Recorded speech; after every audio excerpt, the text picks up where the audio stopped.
अभी नमस्कार, जय हिंद। आप सभी प्रिय साथियों का स्वागत है नाना क्लासेस के ऑनलाइन क्लासरूम में।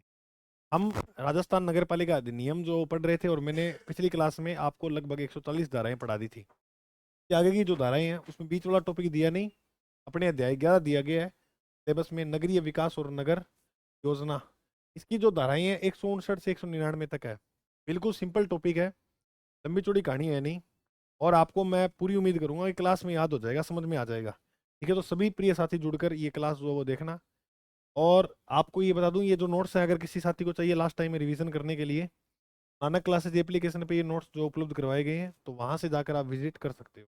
चलिए, सबसे पहले बात करें तो अध्याय नंबर है 11। कितना नंबर है? 11। पहले बात करेंगे नगरीय विकास की और फिर करेंगे नगरीय योजना की। सबसे पहले अगर अपने बात करते हैं नगरीय विकास की, तो नगर का विकास करने के लिए, नगर का विकास की अगर बात करें तो 159 धारा के अंदर उल्लेख है नागरिक सर्वेक्षण और मास्टर विकास योजना तथा अन्य योजनाएं तैयार करना। पहले में अपने कोई योजना तैयार करेंगे। मास्टर प्लान होता है ना, आपने सुना होगा मास्टर प्लान, मास्टर विकास के तहत ये काम हो रहा है। बहुत खतरनाक, बहुत अच्छा होता है। उसके अंदर रोडें वगैरह, सड़कें वगैरह होती है जो बहुत खुली होती हैं। ठीक है, ऐसे नहीं है कि छोटी छोटी सड़कें होती है। मास्टर विकास योजना हो या कोई अन्य योजना हो, वो तैयार करना 159 में है।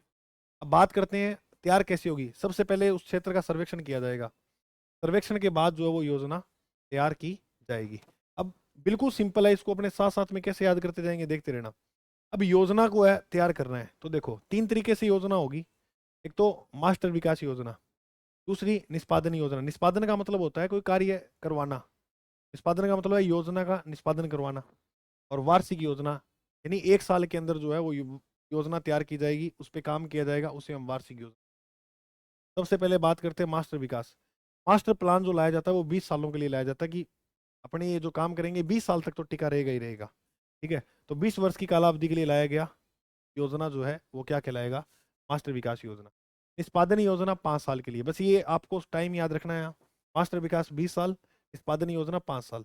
5 साल 5 साल के लिए जो योजना लाई जाती है उसे हम क्या बोलते हैं, बोलिएगा? निष्पादन योजना। और वार्षिक योजना, वार्षिक सिद्ध वर्ष से आ रहा है तो 1 वर्ष के लिए लाई जाएगी। ठीक है, योजना किसके लिए तैयार होगी? यातायात, संचार, रेल, रेल मार्ग, हवाई अड्डा, बस सेवा।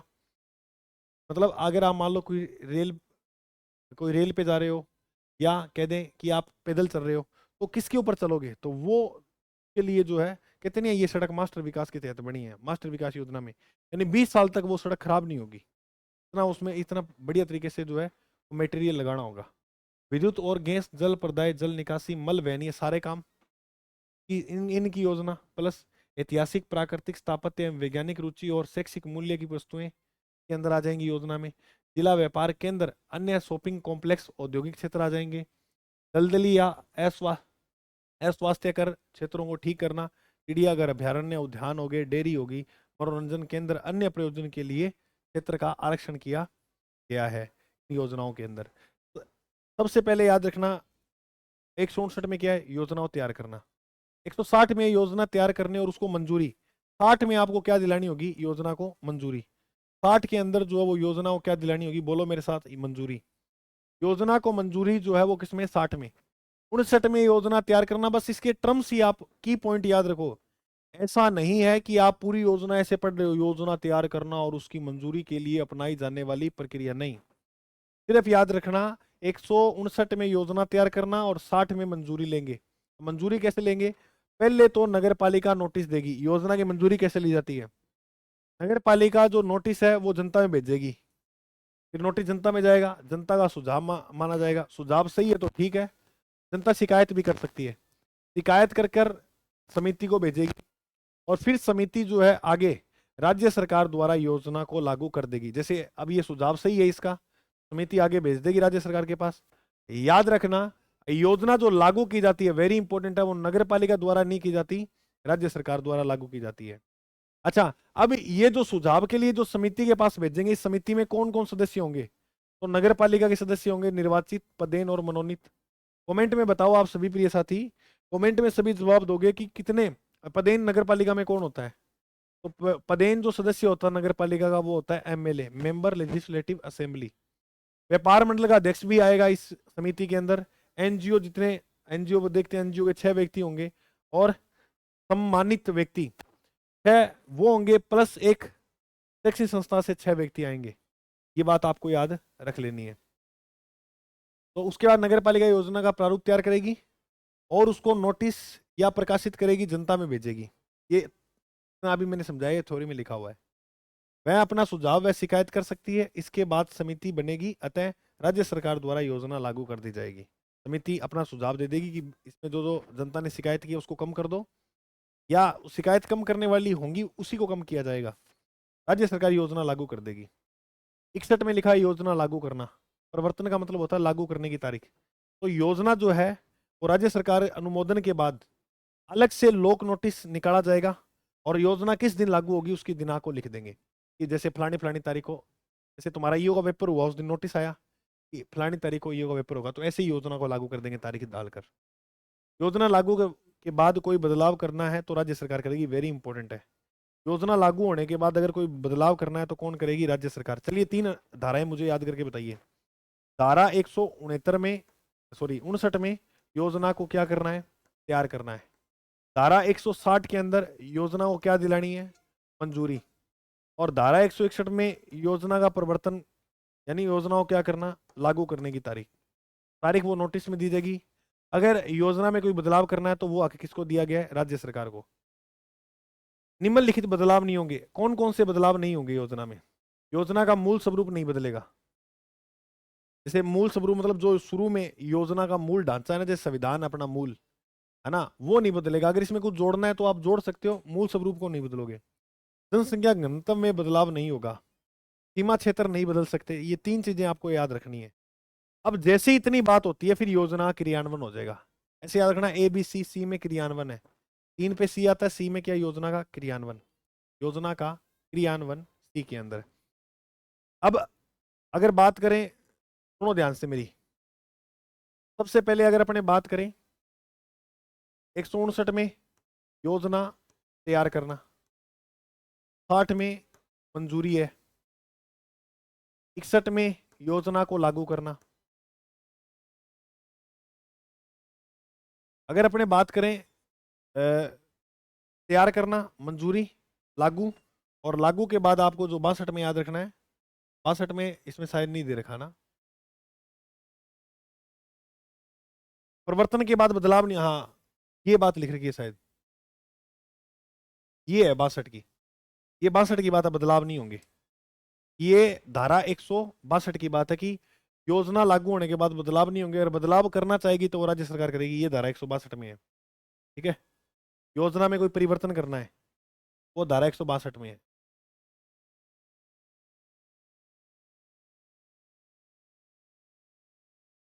एक मिनट, इधर लिखते हैं, सुनो फिर बोलना। धारा 169, 59, 60, 61, 62, 63, 64, 65,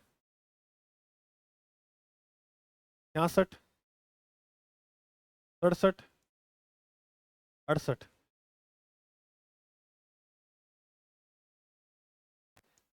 69, 70 तक पढ़ लेते हैं। यहाँ मोटे मोटे तौर पे मैं आपको यहाँ ये सारी धारा बता देता हूँ। सबसे पहले योजना के बारे में पढ़ रहे हैं तो योजना तैयार करना। फिर तैयार के बाद नगर पालिका से क्या लेनी है? योजना की मंजूरी लेनी है। मंजूरी दे दी, उसके बाद जनता ने मंजूरी दे दी है ना, तो उसके बाद योजना क्या कर दी जाएगी? लागू। यहाँ लिखा हुआ योजना का उपमात्रण, योजना में कोई बदलाव करना या परिवर्तन करना, उसके बारे में लिखा 62 में। 63 ए बी सी, सी में लिखा क्रियान्वयन, योजना का क्रियान्वयन। योजना का क्रियान्वयन कैसे किया जाएगा? 64 को ऐसे लिखो, 4 ऐसे। तो इस अधिनियम से पूर्व बनी योजना इस अधिनियम के, इस एक्ट के 2009 वाले के अंडर मानी जाएगी। जैसे मान लो कोई योजना 2004 में बनी थी, कोई स्कीम 2004 में आई थी और ये अधिनियम 2009 में बना है, तो ये 2004 वाली जो योजना है वो इसके अंडर मानी जाएगी, इसके अंतर्गत मानी जाएगी। ये बात आपको जो वो याद रख लेनी है, हो जाएगी याद। 65 में ये है योजना का पुनरीक्षण, 10 साल के अंदर पुनरीक्षण कर दिया जाएगा योजना का। योजना का जो पुनः जांच है, पुनरीक्षण जो है वो कितने साल में कर दिया जाता है? 10 साल में। 66 में लिखा हुआ है विकास क्षेत्र की घोषणा करना। धारा 66 में क्या लिखा हुआ है? विकास क्षेत्रों की घोषणा करना। और धारा 67 में लिखा हुआ है अपराधिकृत विकास। अपराधिकृत यानी अनावश्यक अगर आप विकास कर रहे हो तो आपके ऊपर जुर्माना लगेगा। ये बात लिखी है 67 में। तो वो आपसे अपेक्षा करेंगे कि भाई हटा लो, ये अपराधिकृत विकास किया है। सर अपराधिकृत विकास क्या होता है? जैसे मान के चलो कि आपने नगर पालिका से अनुमति ली कि भाई मुझे 3 माले की बिल्डिंग बनानी है। कितने माले की? 3। और बना 4 माले की थी। कितने माले की बना दी? 4। तो वो नगर पालिका कहेगी कि भाई आपने अपराधिकृत विकास किया फालतू का। 3 की अनुमति ली, बना 4 दिए माले, तो इसको तोड़ो ऊपर वाले को, और जुर्माना और लगेगा। ये बात लिखी है यहाँ पर। ठीक है। अब इसके बाद क्या, नगर पालिका आपसे हटाने की अपेक्षा करेगी 68 में। 67 से शुरू हो जाना। इस 67 में है अपराधिकृत विकास, जुर्माना है। उसके बाद रोकने की अपेक्षा करेगी कि भाई रोको। फिर आप नहीं रोकोगे तो इसके पास शक्ति है कि वो ये खुद हटा देगी। तो अपराधिकृत विकास हटाने की जो शक्ति है वो नगर पालिका पास 169 में है। 170 में है अनावश्यक कह दो या अनाधिकृत विकास करते हैं कई, तो अनाधिकृत विकास को भी हटाने की शक्ति नगर पालिका के पास है। अनाधिकृत। सर अनाधिकृत विकास क्या होता है? यानी अस्थायी अगर आप कोई कचरा वगैरह जमा कर रहे हो कहीं, तो उसको हटाने की शक्ति भी किसके पास है? नगर पालिका के पास है।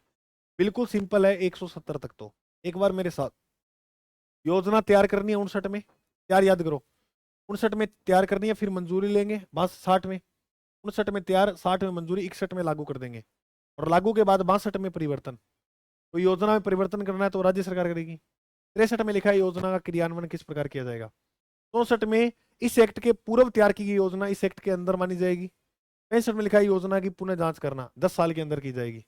166 के अंदर लिखा है कि जो विकास क्षेत्र की घोषणा कर दी है वो क्षेत्र उसके लिए आरक्षित किए जाएंगे। ठीक है, जैसे मान लो एक फलाना कोई वार्ड है, उसमें ये घोषणा कर दी है कि यहाँ ये योजना चलाई जाएगी, तो उस क्षेत्र में चलाई जाएगी। वो विकास क्षेत्र की घोषणा करना कि उसका विकास किया जाएगा। 67 में है अपराधिकृत विकास। अगर आप अनावश्यक है अपराधिकृत, जैसे कई लोग होता है, जैसे सड़क होती है, अपनी गली होती है, तो गली के बाहर छज्जे वाले घर बना लेते हैं, छज्जा सा आगे निकाल लेते हैं, तो उस वो क्या किया आपने? अपराधिकृत विकास किया है। तो वो अपराधिकृत अगर आप विकास करते हो तो नगर पालिका आपसे अपेक्षा करेगी भाई हटा दो 168 में। ठीक है। नहीं हटाओगे तो भाई, नो हटाओगे तो शक्ति नगर पालिका के पास शक्ति है कि वो खुद हटा देगी। 70 में अनाधिकृत विकास है कि अगर आप अनाधिकृत विकास करते हो तो ये स्क्रीनशॉट ले लेना। देखो अनावश्यक अगर आप देखो, ये लिखा 63 में योजना क्रियान्वयन। 64 में इस अधिनियम के पूर्व पहले तैयार की गई योजना इस अधिनियम के अधीन तैयार की गई समझी जाएगी, ये बता दिया। 65 में योजना का पुनरीक्षण है, 10 वर्ष बाद जो है योजना की पुनः जांच की जाएगी। 66 में विकास क्षेत्र में घोषणा कर दी, क्षेत्र विकास कर दिए गए हैं, योजना लागू करने के बाद उसे विकास क्षेत्र घोषित कर दिया जाएगा। और विकास होने के बाद भूमि व भवन में परिवर्तन नगर पालिका की अनुमति के बाद ही किया जाएगा। क्या अपवाद है? हल्का रख रखाव कर सकते हो, जैसे मान लो घर के अंदर कोई रंग रूंग कराना है, ठीक है, वो करा सकते हो। छोटी बहुत मरम्मत करानी है वो करा सकते हो। कोई बड़ा जैसे मान लो 2 माले के ऊपर तीसरा बना लिया चौथा, तो आपको परिवर्तन करना है तो नगर पालिका की क्या लेनी होगी? अनुमति लेनी होगी। 67 में अपराधिकृत विकास या योजना से असंगत उपयोग के लिए शास्ति, इसमें जुर्माना 5,000 रुपये देना पड़ेगा। अगर आप अपराधिकृत विकास करते हो, आज्ञा ली 2 माले की बना 3 दिए, अगर ऐसा कुछ करते हो तो 5,000 रुपये आपको क्या देना होगा? जुर्माना। और इसके बावजूद भी अगर कार्य नहीं रोका तो इसके अंदर आपको 100 रुपये जुर्माना प्रतिदिन भी देना हो सकता है। 68 में अपराधिकृत विकास हटाने की अपेक्षा करेगा आपसे। 68 में क्या करेगा? अपेक्षा। नहीं हटाओगे तो शक्ति हटाने की। यहाँ अपेक्षा करेगा, अपेक्षा करने की शक्ति है। और अपराधिकृत विकास हटाने हेतु 30 दिन पहले सूचित करेंगे आपको। 30 दिन का टाइम देंगे कि हटा दो अपराधिकृत विकास। नगर पालिका सूचना न मानने पर भवन तोड़ दिया जाएगा। जो आपने फालतू एक्स्ट्रा अपराधिकृत विकास किया था उसको तोड़ दिया जाएगा और 5,000 रुपये जुर्माना भी ले लिया जाएगा। धारा 169 में अपराधिकृत विकास को रोकने के लिए शक्ति है, बताया था ना। अपेक्षा करेगा 68 में, 69 में, 9 में रोक देगा अगर नहीं माने तो। नगर पालिका अधिकारी जो पुलिस सहायता भी ले सकता है इसमें। आपकी जितनी भी जो सामग्री है वहां वो जब्त कर लेगा और प्रतिदिन के हिसाब से 200 रुपये जुर्माना लगा देगा। 170 में अनाधिकृत, अपराधिकृत नहीं है, अनाधिकृत कर लेना इसको। अनाधिकृत होता है अस्थायी विकास करना। अस्थायी विकास रोकने की शक्ति 170 में है, वेरी वेरी इंपॉर्टेंट है। 170 में क्या है, अस्थायी विकास रोकना। नगर पालिका भूमि पर अगर आप कोई कचरा जमा कर रहे हो एक जगह, और ऐसे करते करते आप सोच रहे हो कि इस पे मैं कब्जा कर लूंगा जमीन पर, ठीक है, तो वो अस्थायी विकास कर रहे हो आप, या आप कोई रूढ़ी नहीं बना रहे हो, रूढ़ी जैसे कचरा वगैरह डालते हैं वो आप नहीं बना रहे हो अपनी, तो ऐसे में जो है नगर पालिका 15 दिन में हटा देगी उसे, ऑर्डर देगी भाई 15 दिन के अंदर हटा। सर हम 15 दिन में नहीं हटाएंगे तो नगर पालिका खुद हटा देगी आकर। और नगर पालिका भूमि में फसल बोने पर 6 माह पहले आपको सूचना दी जाएगी। अब कोई नगर पालिका की भूमि है, वहां मान लो आपने फसल बोल ली बिना अनुमति के, तो 6 महीने आपको जो है पहले सूचना दी जाएगी, कि एक फसल को जो है उगने में या काटने तक का 6 महीने टाइम लग जाता है लगभग।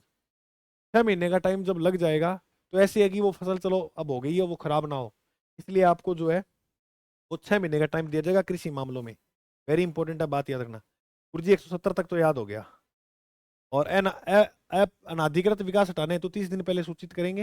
नगर पालिका की सूचना न मानने पर भवन तो, अच्छा ये अपराधिकृत है, यहाँ पर अपराधिकृत की बात जो की गई है, ये थोड़ा 2 पेज आगे हैं, ये मैंने बता दिया आपको। 171 वेरी इंपॉर्टेंट है।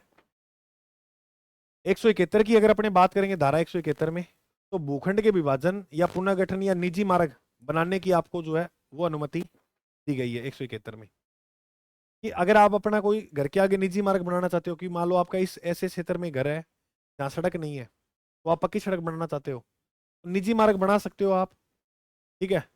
और भूखंड के विभाजन की या पुनर्गठन या निजी मार्ग बनाने की लेकिन अनुमति लेनी होगी। या जो भूखंड है उसका विभाजन करना है, आपको भूमि का विभाजन करना है, तो इसमें नगर पालिका की अनुमति लेनी होगी। किसी भूमि का विभाजन करना है तो उसके लिए नगर पालिका की अनुमति लेना आवश्यक है। इसके तहत नगर पालिका हमसे फीस लेगी, और फीस की अगर अपने बात करें तो वो फीस तय कौन करेगी, राज्य सरकार। ऐसे नहीं है कि नगर पालिका अपने मन मर्जी से फीस ले रही है, उस फीस को कौन तय करेगी, कितनी फीस लेनी है, वो राज्य सरकार तय करेगी। अब फीस लेने के बाद अस्वीकार भी कर सकते हैं, फीस लेने के बाद अस्वीकार भी कर सकते हैं, स्वीकार भी कर सकते हैं, और परिवर्तन करने के लिए बोल सकते हैं। यानी आपने को जो भूमि का खंड किया, भूमि बांटी है, वो आपने गलत तरीके से बांटी है तो अस्वीकार, सही बांटी है तो स्वीकार। मान लो थोड़ा ठीक लगे कि थोड़ी ठीक है थोड़ी गलत है, तो कह देंगे थोड़ा सा परिवर्तन कर दो बाकी ठीक है। बेहतर में उपगत व्यय की वसूली वेरी वेरी इंपॉर्टेंट है, बस बेहतर तक याद कर लो, बाकी मैं करा दूंगा। बेहतर तक याद कर लो, 172 दो ही तो करनी है। 172 में क्या, उपगत व्यय की वसूली क्या है, उपगत व्यय की वसूली। अब सुनो, धारा 171 के अंदर क्या है, खंड या भूखंड के अंदर अगर कोई परिवर्तन करना है या कोई निजी मार्ग बनाना है, तो उसमें आपको नगर पालिका की अनुमति लेनी होगी। 172 में है जो आपका खर्च है, उपगत व्यय, उसकी वसूली है। अब बताओ धारा 169 में क्या है, प्राधिकृत विकास हटाने की यहाँ शक्ति दी गई है। यहाँ 68 में आपसे अपेक्षा करेगा ये हटा ले भाई, और यहाँ जुर्माना दिया है 5,000 का, है ना। आप प्राधिकृत आप विकास करते हो तो 5,000 रुपए का क्या है, जुर्माना। उपगत व्यय की वसूली क्या है, उपगत का मतलब क्या होता है, किया गया खर्चा उपगत कहलाता है। जो भी काम में किया गया खर्चा होगा वो क्या कहलाएगा, उपगत। व्यय की वसूली संपत्ति या भूमि के मालिक से की जाएगी। नगर पालिका जो है वो मान के चलो, नगर पालिका जो है वो नगर पालिका खर्चा लगेगा तो नगर पालिका उसकी वसूली किससे करेगी, मालिक से करेगी, ठीक है। धारा 168, 169, 170 और 171 इसके तहत व्यय की जो वसूली है वो जो है वो किसके द्वारा की जाएगी, वो स्वामी के द्वारा। जैसे मान के चलो 168 में क्या लिखा है कि आपसे अपेक्षा करेंगे हटाने की, लेकिन आप हटा ही नहीं रहे हैं, तो वो आएंगे हटाने के लिए। अब वो आएंगे हटाने के लिए, तो हटाने के लिए जो आएंगे उनका खर्च लगेगा, वो खर्च जो है वो स्वामी को देना पड़ेगा, नगर पालिका को। 70 में है अस्थायी विकास हटाने की शक्ति। अब अस्थायी विकास हटाएंगे तो वो भी खर्च किसको देना पड़ेगा। अगर आप भूखंड या निजी मार्ग बना रहे हो, अब निजी मार्ग आपने गलत तरीके से बना लिया तो नगर पालिका उसको तोड़ेगी, उसमें जो खर्च आएगा, तो वो 172 में लिखा हुआ कि उपगत व्यय जो नगर पालिका खर्चा लगा है कि वसूली आपसे कैसे करेंगे। तो अगर आप केस नहीं दे रहे हो तो आपकी संपत्ति या भूमि भी बेच सकती है नगर पालिका, इतनी खतरनाक होती है। भू राजस्व भू राजस्व बकाया के रूप में वसूल किया जाएगा, ये बात याद रखना। किसके रूप में लिया जाएगा, भू राजस्व बकाया के रूप में। तो अब बस, अब आइए शांति मन। एक बार मैं पूरी धाराओं का कंप्लीट रिवीजन मार रहा हूँ, पूरी धाराओं का कंप्लीट रिवीजन मार रहा हूँ, समझना क्या क्या लिखा हुआ किस धारा के अंदर। ओके है।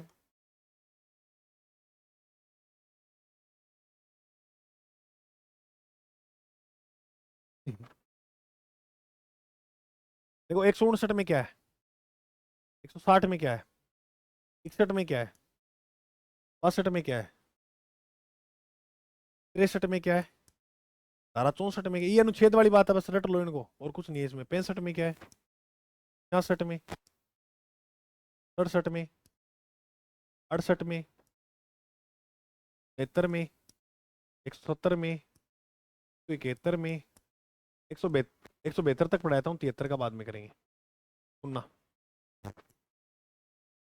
अगर अपने बात करें 169 में कोई योजना है, उसको क्या करना, तैयार करना। 60 में उस योजना को मंजूरी। 61 में योजना का परिवर्तन करना यानी लागू करना। लागू होने के बाद सर परिवर्तन हो सकते हैं क्या उसमें, राज्य सरकार कर सकती है। 63 में जो है वो है योजना का क्रियान्वयन, योजना का क्रियान्वयन। 64 में है पूर्व तैयार की गई योजना इस अधिनियम के अधीन ही मानी जाएगी। 65 में है पुनरीक्षण, और 66 में विकास क्षेत्रों की घोषणा करना, विकास क्षेत्र की क्या करना, घोषणा। 67 में अपराधिकृत विकास, अपराधिकृत विकास का जुर्माना। और फिर आपसे अपेक्षा करेंगे भाई जो है अपराधिकृत विकास किया उसको हटा लो। आप कहते हो कि मैं तो नहीं हटाऊंगा, तो फिर वो नगर पालिका आके हटा देगी, उसके पास ये शक्ति है। 70 में अनाधिकृत विकास है। अनाधिकृत का मतलब होता है कि अगर आप अस्थायी विकास कर रहे हो, कोई कचरा वगैरह कोई रोडी वगैरह नहीं बना रहे हो, तो उसको हटा देगी नगर पालिका। 71 के अंदर जो बात और 72 के अंदर की गई है, 71 में भूखंड व निजी मार्ग बनाना, और 72 में लिखा उपगत व्यय की वसूली। 72 में क्या लिखी है, उपगत व्यय की वसूली। 73 में अगर अपने बात करें तो परियोजना और स्कीम का बनाया जाना। अब ये देखो बिल्कुल सिंपल है, अभी हमने जो बात की है वो योजना की बात की है, यहाँ स्कीमों की बात आएगी, परियोजना और स्कीमों की। स्कीम तो सर योजना ही होती है, लेकिन उसमें दो पॉइंट दिए गए हैं कि नगर विकास योजना है और एक सीधा परियोजना को। ठीक है, तो यहाँ पर आपको जो है वो याद रखनी है इन परियोजना और स्कीमों के बारे में। तो यहाँ पर सेम सेम की सेम स्टोरी आएगी, वही वाली जो पढ़ते आ रहे हैं। 73 से लग जाओ। 73 में क्या है, परियोजना और स्कीम का बनाया जाना। 73 में बनाई जाएगी, कैसे बनाई जाएगी, परियोजना का निर्माण नगर पालिका द्वारा होगा। संपूर्ण क्षेत्र या कम क्षेत्र हेतु बना सकती है, पूरी या तो पूरी नगर पालिका के लिए बना सकती है, पूरा क्षेत्र के लिए, या तो एक कोई पर्टिकुलर इलाके के लिए बना सकती है। विवरण स्वामी का उल्लेख होगा, और सीमा कहाँ तक होगी नगर पालिका इस योजना की, खर्चा कितना आएगा, सब कुछ इसका उल्लेख होगा। परियोजना जैसे क्या परियोजना, सड़क को लेकर, मार्ग को लेकर, खुले स्थान को लेकर, उद्यान, बाग, मनोरंजन, इनको लेकर जितना भी आगे लिखा हुआ है, व्यापारिक कॉम्प्लेक्स, सांस्कृतिक क्षेत्र को लेकर बना सकती है। अच्छा, उसमें योजना का बनाया जाना, यहाँ योजना को तैयार करना। सुनो, 173 में है योजना का बनाया जाना। अब योजना कैसे बनाई जाएगी वो लिखिए 74 में, योजना कैसे तैयार की जाएगी, स्कीम की तैयारी। जैसे ही कोई योजना की घोषणा को 30 दिन के भीतर राजपत्र में प्रकाशित कर दिया जाएगा। जैसे मान लो कोई योजना आज विचार कर लिया कि भाई ये फलानी योजना लाएंगे, 30 दिन के अंदर अंदर उसको प्रकाशित कर देंगे राजपत्र में कि ये फलानी योजना है। ठीक है, तथा 1 वर्ष के भीतर प्रारूप तैयार करेंगे, इसके तहत जनता की राय मांगेंगे। 1 वर्ष के अंदर अंदर जनता की राय ली जाएगी। 1 वर्ष के अंदर अंदर जनता से राय लेंगे कि ये जो योजना हमने तैयार की है 30 दिन में, तो राजपत्रों में प्रकाशित की है, ये योजना पर आप बताओ कि ये ठीक है या नहीं है। तो उसके लिए 1 साल का काम दिया गया है कि योजना को जनता स्वीकार करे या अस्वीकार करे, फिर उस पर काम किया जाएगा आगे, और फिर जनता में वापस भेज दी जाएगी, फिर जनता स्वीकार कर लेगी, फिर राज्य सरकार लागू कर देगी। तो पहले में बनाया जाना 73 में, 74 में योजना की तैयारी, और 75 के अंदर पुनर्विकास स्कीम मुख्य नगर पालिका अधिकारी द्वारा बनाई जाएगी। पुनर्विकास स्कीम ऐसी स्कीम जिसमें क्षेत्र के निवासियों के स्वास्थ्य के लिए संकटपूर्ण या हानिकारक हो वह पुनर्विकास किया जाएगा। मान लो कोई ऐसी स्कीम ले आए हैं उसमें जो क्षेत्र के सामान्य लोग हैं उनको हानि हो रही है उस स्कीम से, तो उसकी पुनः जांच करेगा नगर पालिका का अधिकारी, मुख्य अधिकारी यानी ईओ। 73 में परियोजना और स्कीम को अनुमोदन के लिए नगर पालिका को प्रस्तुत करना। सुनो, 75 में पुनर्विकास स्कीम लिखी हुई है, पुनर्विकास स्कीम लिखी हुई है। 74 में परियोजना और स्कीम की तैयारी है, समझ में आगे ना बात। तो गुरुजी अब देखो, 73 तक तो याद है, उपगत व्यय की वसूली 73, 74, 75 और 76। सुनो, अनुच्छेद धारा 173 के अंदर जो लिखा हुआ है वो योजना बनाई जाएगी, पुनर्विकास सॉरी परियोजना या स्कीम को ये बनाई जाएगी। कि तैयारी कैसे करेंगे, कि तैयारी कैसे की जाएगी, वो लिखा हुआ है 74 में। 75 में लिखा हुआ पुनरीक्षण करना योजना का, योजना स्कीम बनाएगी उसका पुनरीक्षण। और 76 में लिखा है परियोजना और स्कीम के अनुमोदन के लिए नगर पालिका को प्रस्तुत करना। 76 में वो पुनरीक्षण कर देते हैं उसका, और उसके बाद प्रस्तुत कर दी जाएगी कहाँ, नगर पालिका में।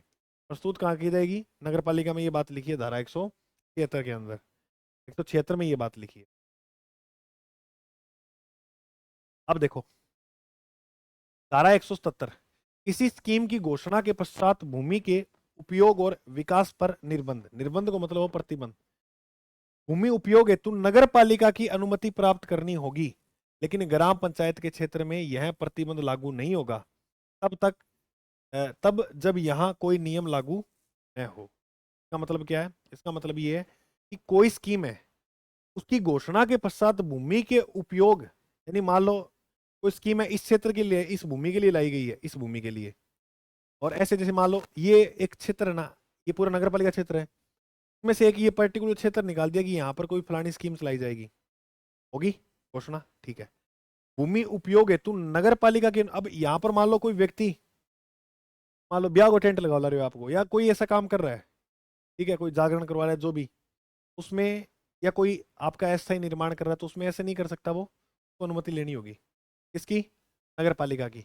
अगर मान लो ये ग्रामीण क्षेत्र है, ग्राम पंचायत के क्षेत्र में आ रहा है, तो यह प्रतिबंध लागू नहीं होगा। अब ये जो लगाया गया ना कि नगर पालिका की अनुमति लेनी होगी, ग्राम पंचायत में कानूनी ग्राम पंचायत का चलेगा, फिर यहाँ थोड़ी चलेगा, वो ग्राम पंचायत के अधिनियम से चलेगा, तो नगर पालिका का अधिनियम है ना। तो ग्रामीण क्षेत्र में ये बातें लागू नहीं होती है, ये बात याद रखना। 78 में स्कीम का व्यपगत होना, स्कीम का व्यपगत का मतलब होता है यदि कोई स्कीम घोषणा के 2 वर्ष के भीतर लागू नहीं होती है तो स्कीम रद्द हो जाती है। व्यपगत का मतलब क्या होता है, स्कीम का रद्द होना। 2 वर्ष के अंदर अगर वो स्कीम नहीं चलाई जाएगी तो स्कीम क्या हो जाएगी, रद्द हो जाएगी। 179 में लिखा हुआ है परियोजना या स्कीम का उपानांतरण या प्रत्यारण। उपांतरण का मतलब होता है बदलाव, प्रत्यारण का मतलब होता है रद्द करना। उपांतरण बदलाव कर सकती है नगर पालिका, और इसको रद्द भी कौन करती है, नगर पालिका। कोई स्कीम है, स्कीम को रद्द कौन करेगी, रद्द करेगी नगर पालिका। अच्छा, आप सभी प्रिय विद्यार्थियों के लिए एक बहुत बहुत विशेष सूचना ये है कि नाना क्लासेस आपके लिए जो है वो लास्ट दिनों जो है वो मास्टर प्लान टेस्ट सीरीज लेकर आया है ईओआरओ के लिए। जी हाँ, लास्ट डे मास्टर प्लान, बिल्कुल 6 मॉडल पेपर, और 6 से ज्यादा भी हो सकते हैं ये मॉडल पेपर, न्यूनतम 6 होंगे, ठीक है। संपूर्ण पाठ्यक्रम पर आधारित होंगे, और 5 से 20 मार्च तक जो है वो ये मॉडल पेपर चलेंगे। यानी पहले मॉडल पेपर का जो टेस्ट है वो कल होगा, कल 5 बजे पहले मॉडल पेपर का टेस्ट होगा। जो साथी मुझे सुन रहे हैं तो कल वो मॉडल पेपर आप सभी प्रिय साथी जरूर देंगे। और इसके अलावा जो टॉपिक वाइज हमारे टेस्ट हुए थे वो नाना क्लासेस टेलीग्राम पर हमने डाल दिए पीडीएफ फॉर्मेट में, और यानी कुछ 3-4 टेस्ट डाल दिए हैं।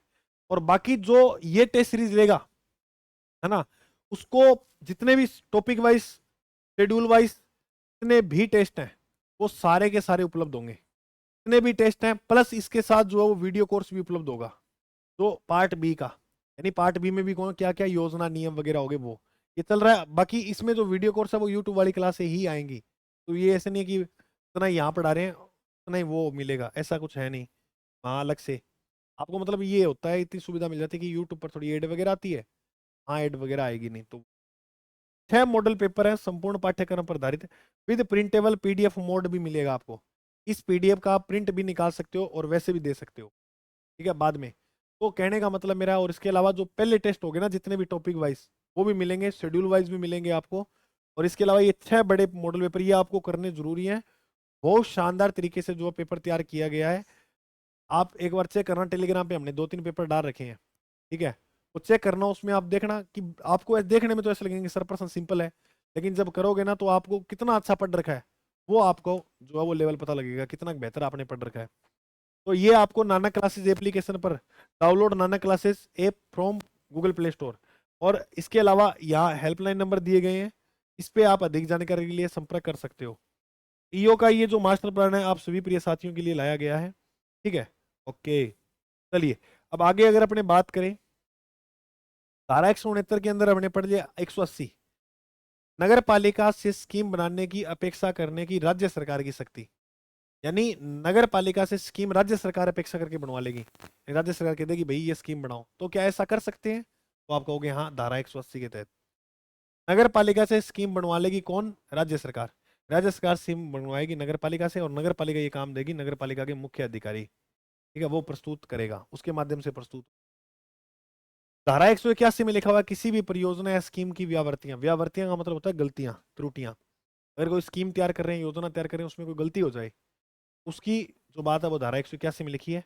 नगर पालिका योजना स्कीम के लिए स्वतंत्र है, ये स्वतंत्र है, गलती हो सकती है, कोई बात नहीं है, तो गलती होगी तो वो उस छूट का आधार नहीं बनेगी। उनमें यही बात, हाँ, वो गलती हुई है, कोई जानबूझ के नहीं लिखा गया। धारा 182 में लिखा है भूमि के उपयोग के परिवर्तन पर निर्बंध, और भूमि के उपयोग का परिवर्तन अनुज्ञात करने की राज्य सरकार की शक्ति। यहाँ पर शक्ति जो दी गई है वो किसको दी गई है? राज्य सरकार को।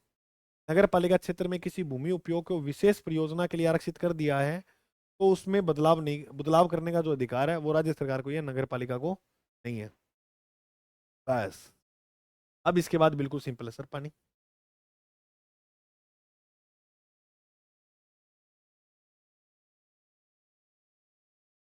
देखो 188 की, 183 की अगर अपने बात करें, 183 में अब समझना आगे क्या लिखा हुआ है। इसमें लिखा हुआ है सार्वजनिक मार्ग की नियमित लाइन, यानी कोई सार्वजनिक मार्ग बनाया जाएगा, सार्वजनिक मार्ग बनाया जाएगा तो 1 माह पूर्व नोटिस देना होगा। समावेश क्षेत्र को नक्शा तैयार करना होगा कि वो मार्ग जो वो किस प्रकार होगा। उसके बाद नगर पालिका कार्यालय में ऐसे सुझाव पर विचार किया जाएगा। कोई भी व्यक्ति सार्वजनिक मार्ग में भवन में निर्माण या पुनर्निर्माण नहीं करेगा। अगर ऐसा करता है तो 2,000 से 5,000 रुपये उसे क्या देना होगा? जुर्माना। नगर पालिका उस भवन को तोड़ भी सकती है, नगर पालिका अगर उस भवन को जो है वो तोड़ भी सकती है। एक बात याद रखना, अगर मान लो ये कोई सार्वजनिक मार्ग है, इसको चौड़ा करना है, कोई परिवर्तन करना है, ऐसे में जो है परिवर्तन करने की जो शक्ति है वो नगर पालिका की है। अगर आपको ये लग रहा है कि ये रास्ता छोटा है, ये जो भी है, शिकायत करनी है आपको कोई भी लेकर, वो शिकायत नगर पालिका में कर सकते हो। व्यक्ति अपील, सॉरी, व्यक्ति जो अपील करेगा वो कलेक्टर को करेगा, ये बात याद रखना। कलेक्टर को करेगा 1 माह के भीतर, और कलेक्टर का जो निर्णय होगा वो अंतिम होगा। अगर इसकी अपील से ये खुश नहीं है व्यक्ति, तो इसका निर्णय जो वो क्या है? अंतिम है। 184 में लिखा हो भूमिगत उपयोगिताओं के लिए मार्ग का अधिकार। अब सड़कें तो नगर पालिका ने बनाई है, अब जैसे तार संचार विभाग वाले हैं या ये बिजली बोर्ड वाले हैं, ये काम करते ही हैं, ठीक है, तो इसलिए सड़कें, अब ये बीच में वो जमीन के नीचे से जो है वो पाइप तारे डाल रहे थे, तो ये ऐसे काम करते ही हैं, नगर पालिका इनको रोक नहीं सकती है। क्यों नहीं रोक सकती है? भारतीय तार अधिनियम 1885 की धारा 13 में ये प्रावधान है। विद्युत अधिनियम 2003 की धारा 36 के अंदर भी ये प्रावधान है। देखो जैसे नगर पालिका के अंदर अधिनियम की धाराएं है ना, ऐसी विद्युत अधिनियम की धाराएं वगैरह आपको देखने को मिलती है। तो इनके अंदर ये प्रावधान है कि ये लोग जो है वहां पर जो है वो काम कर सकते हैं, ठीक है।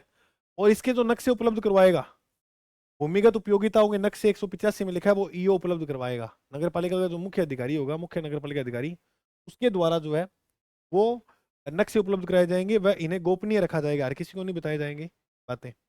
186 में ये बात लिखी कि केंद्र और राज्य सरकार के जो मार्ग होते हैं, उनके संबंध मार्गों के संबंध में विशेष उपबंध जो है वो दिए गए हैं। नगर पालिका क्षेत्र में गुजरने वाला एनएचओ या एसएचओ, उसका उपयोग सुनिश्चित नगर पालिका ही करेगी, जबकि उनकी देख रेख जो है एनएच की देख रेख करती है नाई, national highway authority of India. राज्य सरकार जो है वो स्टेट हाईवे की देख रेख करती है। जिला सड़कों की देख रेख पीडब्ल्यूडी विभाग करेगा, और ग्रामीण सड़कों की ग्राम पंचायत करेगी। 187 में लिखा हुआ है कि अगर अपना उत्सव वगैरह होता है और उत्सवों के दौरान मार्गों पर अस्थायी निर्माण करना, जैसे मान लो अपने घर के आगे कोई मान लो होली का उत्सव कर रहे हैं अपने, तो उसके लिए आप जो है वो अस्थायी अस्थायी परिनिर्माण कर सकते हो। मार्ग पर अस्थायी निर्माण जो है वो मुख्य नगर पालिका अधिकारी से अनुमति लेकर ही या परामर्श लेकर ही वो जो है आपको अधिकार लेना होगा पहले। जैसे सड़क पर कोई कार्य करना है तो यातायात प्राधिकारी से परामर्श लेना होगा। कोई मेन सड़क पर मान लो काम करने हैं तो यातायात प्राधिकारी से लो कि भैया हम ऐसा कोई यहाँ पर उत्सव बढ़ा रहे हैं, जैसे छठ पूजा कर रहे हैं, और छठ पूजा पे यहाँ भीड़ लगेगी, ये सड़क जाम हो जाएगी, के लिए हमें आप अनुमति दो। वैसे में आपको अनुमति लेनी होगी। या आप कोई अस्थायी मार्ग कर रहे हो, वहां पर आप होलिका दहन कर रहे हो, मान लो कोई, तो होलिका सड़क के बीच में दहन कर रहे हो तो उसकी भी आपको अनुमति लेनी होगी। वो अस्थायी यानी कुछ घंटे के लिए है काम, तो लेकिन अनुमति तो लेनी होगी। 188 में लिखा, मार्ग नाली या परिषद से सह निर्माण या मरम्मत के दौरान जो सावधानियां या पूर्वधानियां है वो बरतनी होंगी।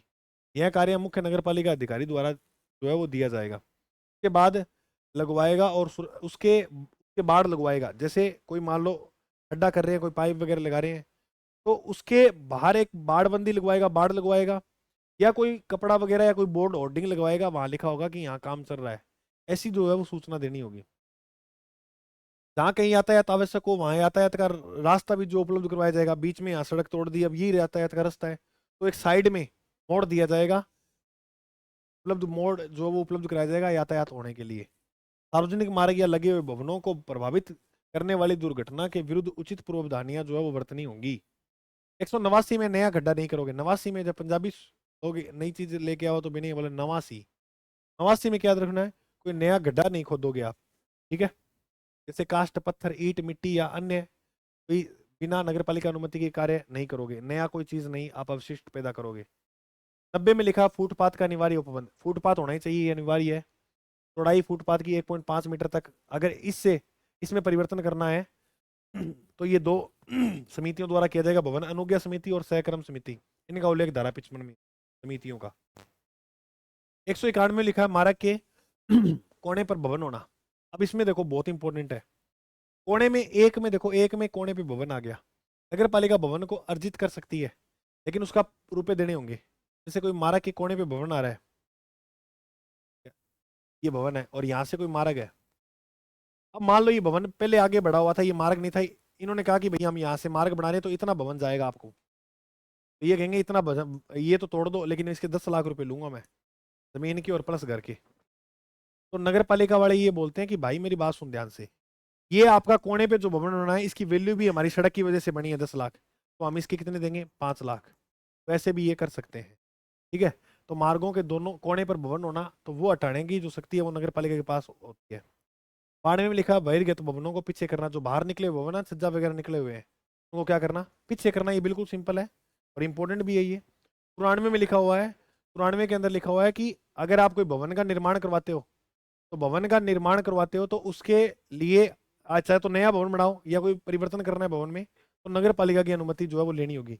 194 जो धारा है वो मैं आपको स्पेशल अलग से पढ़ाऊंगा, ये बहुत बड़ी धारा है। 193 में लिखा है, भवनों की सतह। भवनों की जो सतह है वो नालियों से ऊंची होगी, ठीक है। अब भवन निचली सतह पर नहीं बनाए जाएंगे, जिससे भवन का जल निकासी उस समय विद्यमान नगर पालिका द्वारा निकाली हुई किसी नाली में न जाए। जैसे बारिश वगैरह का पानी होता है वो सारा घरों में आ जाता है, तो ऐसा नहीं हो। भवन की जो सतह है वो ऊंची होनी चाहिए, या नालियों का पानी फिर अंदर जाएगा भवन के अंदर। 94 में लिखा हुआ है, ये मैंने बता दिया, बाद में कराऊंगा 94 नंबर धारा। 95 में लिखा है, निवासियों के संगम द्वारा अपार्टमेंट कॉम्प्लेक्स का रख रखाव।